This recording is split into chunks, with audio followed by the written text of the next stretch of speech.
There's a kind of exhaustion that sleep doesn't fix. You wake up tired, live tired, even when nothing seems wrong. It's like your body's been running from something you can't name, a low, constant humming beneath the surface. You go through the motions, but there's a quiet anxiety just under the skin, a restlessness that never fully lets you settle. If you know that feeling, that invisible tension in your chest, that background buzz that never turns off, this talk is for you. Because what if it's not you that's broken, but the pace of the world you are trying to survive in? Welcome. I want to speak today about something I see all around us and something I have lived myself. The way our nervous systems are constantly overloaded in this modern world. We live in a culture that moves too fast for the human body to keep up with. Everywhere we go, there's noise, visual noise, emotional noise, informational noise. We are bombarded with notifications, headlines, opinions, demands, and expectations. And underneath it all, there's this constant pressure, this subtle but relentless sense that we are behind, that we should be doing more, producing more, keeping up. Even rest has become a project. Spirituality has become another to-do list. We are always trying to improve, achieve, and become. But the body, this living, breathing organism that carries us, wasn't built for this pace. It's no wonder that so many of us live with anxiety, exhaustion, burnout, or that persistent sense that something's wrong, even when everything seems fine. We have normalized being overstimulated. We don't even notice that our nervous system never gets to land. Maybe you can feel that in yourself right now, the subtle tension, the restlessness under your breath, the sense that it's never quite okay to stop. When I look back at my own life, I can see where it started. When I was growing up, there was no space to rest, no space to play, no space to do things simply because they brought joy. Everything needed to serve a purpose, to lead somewhere, to mean something. Even the smallest actions were measured against invisible standards. Will this make you successful? Will it look good? Will people be impressed? Rest was seen as laziness. Play was indulgence. And doing something purely for pleasure, for the joy of being alive, almost felt wrong. I learned early that worth was tied to effort, to work harder, to look like I had it all together, to become someone special. And I never learned what it meant to listen to my body, to actually feel what I needed, to slow down, to let my emotions move through instead of burying them. I was even made to believe that my emotions were craziness. When that's the foundation we grow up with, we carry it into everything, our relationships, our work, and even our spiritual practice. When I began my spiritual journey, I didn't realize I was bringing all of that conditioning with me. It looked like dedication, and in some ways it was, but underneath it was still the same old pattern, pushing, striving, trying to be good enough. I meditated for hours. I practiced intense yoga for long stretches of time. I forced myself to sit with the most uncomfortable sensations until I felt like I was dying, because I believed that awakening meant giving everything, no matter the cost.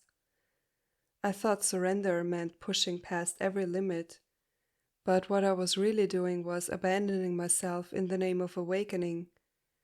I went to silent retreats, stared at objects, sometimes for hours, searching for the boundary between me and the world, believing that if I just looked deeply enough, something miraculous would happen.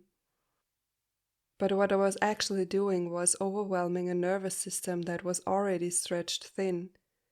The same nervous system that never learned safety, that never learned how to rest, was now being flooded by practices that demanded more intensity, more exposure, more effort. At first, it felt powerful, like I was transcending, but over time, my system started to collapse. What began as occasional anxiety became constant panic, depersonalization, and derealization. There were moments when it felt like my entire being was burning from the inside. Sometimes it felt as though the whole universe was on fire and I was burning in it. Even when I stopped doing yoga and meditation, it didn't help because the system was already fried. The body didn't know how to recover. The nervous system had forgotten what safety felt like. It took a long time and a lot of suffering before something inside me finally heard the truth. A teacher I deeply respect looked at me and said, very gently, "You need to stop doing so much." Something in me softened when I heard that. It was like a wave of permission washed over me. I realized how much I had been trying to force awakening, how much I was still living in the same pattern of achievement, even in spirituality. So I stopped. I stopped trying to get somewhere. I stopped pushing through every limit, and slowly things began to change. The body, which had been in survival mode for so long, began to find its own rhythm again. My nervous system started to trust that it could rest, and in that rest, I started to feel more connected, not less. It was as if life itself was saying, "You don't need to fight me, just let me hold you." If you're someone like me, someone who grew up never learning how to rest, this might sound simple, but it's not easy. Because when we have spent our lives overriding the body, it takes time to learn how to listen. You might ask yourself, where am I still pushing? Where am I making things harder than they need to be? What would it mean to make awakening easier? If you do yoga, notice, are you forcing yourself through an intense sequence when your body is begging for gentleness?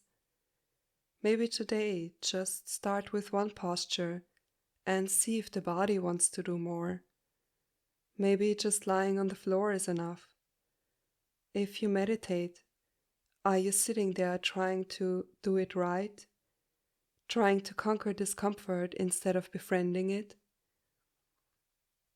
Maybe it's okay to let yourself be supported, to lean back, to use a soft blanket, to play gentle music that soothes rather than silence. If your nervous system feels overloaded, turn down the brightness, lower the volume, let your space become nurturing. Light a candle or use calming scents.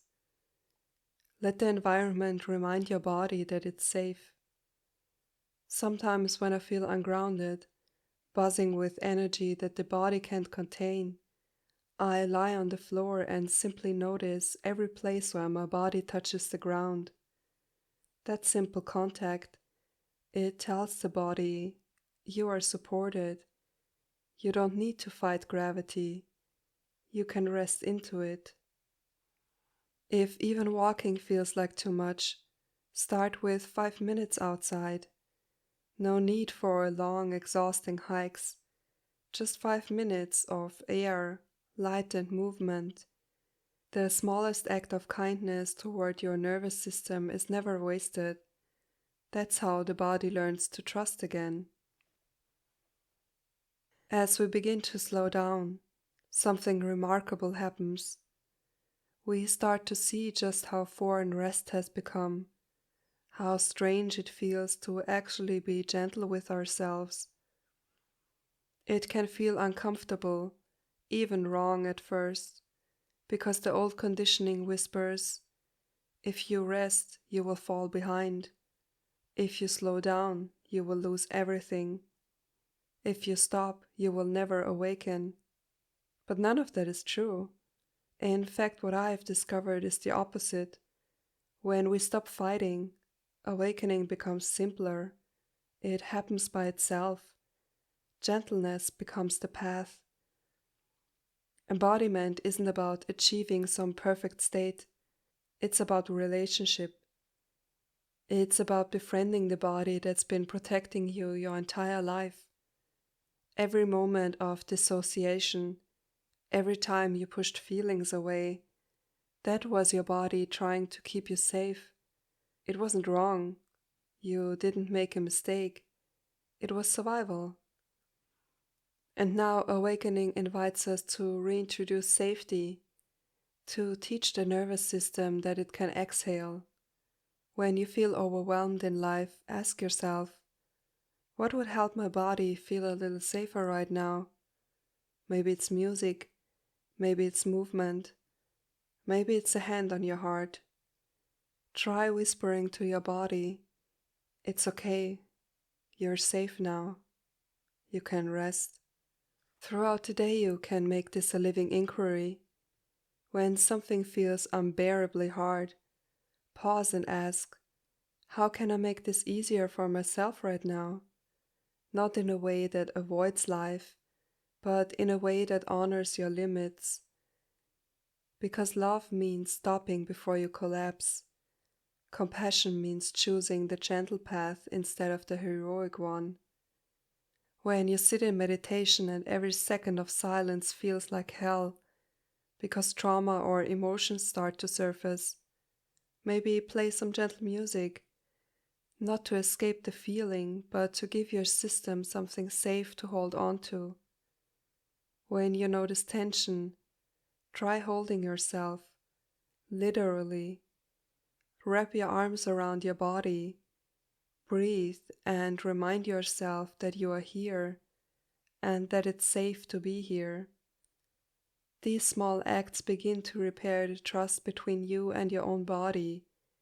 They tell your nervous system you no longer have to brace yourself against life. The longer I walk this path, the more I see that awakening isn't about transcending the body.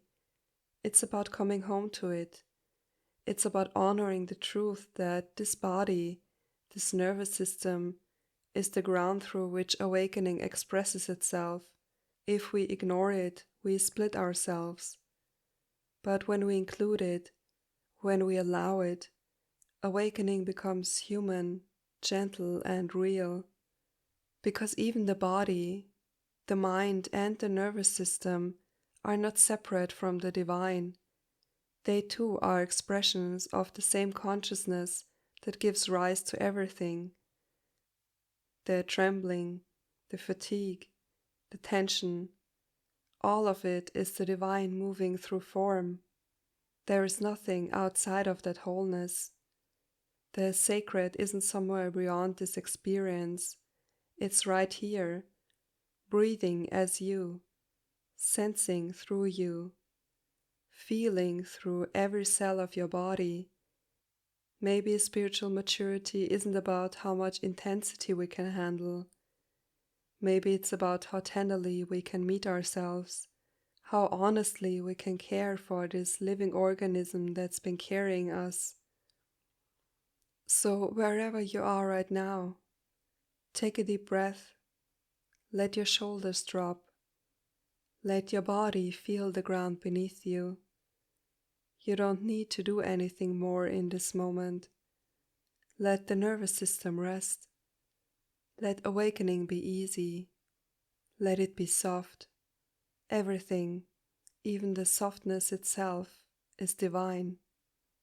Thank you for listening.